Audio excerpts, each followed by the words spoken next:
పిల్లలతో సరదాగా ఉండాలి, ప్రేమించాలి, వాళ్ళకి చాలా హృదయాన్ని హక్కును చేర్చుకోవాలి, అలాగే కఠినంగానూ ఉండాలి. అట్లాగే మోహన్ బాబు వివాదాలు, పరస్పర పూరకాలు, పరస్పర ప్రేరకాలు, పర్యాయ పదాలు అనేటువంటి అభిప్రాయం ఒకటి ఉంది.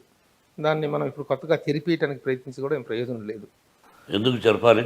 కానీ కొన్ని కొన్ని సంఘటనలు అనేటువంటి అలా చరిత్రలో నిలిచిపోయినాయండి. ఇది వాటికి కొంత వివరణ కానీ కొంత వాటి జరిగింది ఏమిటనేటువంటి చెప్పాల్సినటువంటి అవసరం చెప్తే బాగుంటుంది ఒక అనేటువంటి ఏటో అడగరు. వజ్రోత్సవాల సమయంలో మీకు చిరంజీవి గారికి మధ్య ఒక వివాదం జరిగిందనేటువంటిది అది ఇప్పటికీ ప్రభు సోషల్ మీడియాలో ప్రభు విపరీతంగా ప్రభు నానుతూ ఉంటుంది. సోషల్ మీడియాలో వస్తూ ఉంటాయి చాలా నిజాలేంటి, అసత్యాలేంటి. ఎప్పుడూ జరిగిపోయిన దాని గురించి ఇప్పుడు హ్యాపీగా ఉన్నాం. ఎందుకు అది కొన్ని కొన్ని సందర్భాల్లో అన్నదమ్ముల మధ్య, స్నేహితుల మధ్య, ఆత్మీయుల మధ్య చిన్న మాట జరుగుతూ ఉంటాయి. భారత భాగవత రామాయణం చూసావు కాబట్టి అది నథింగ్.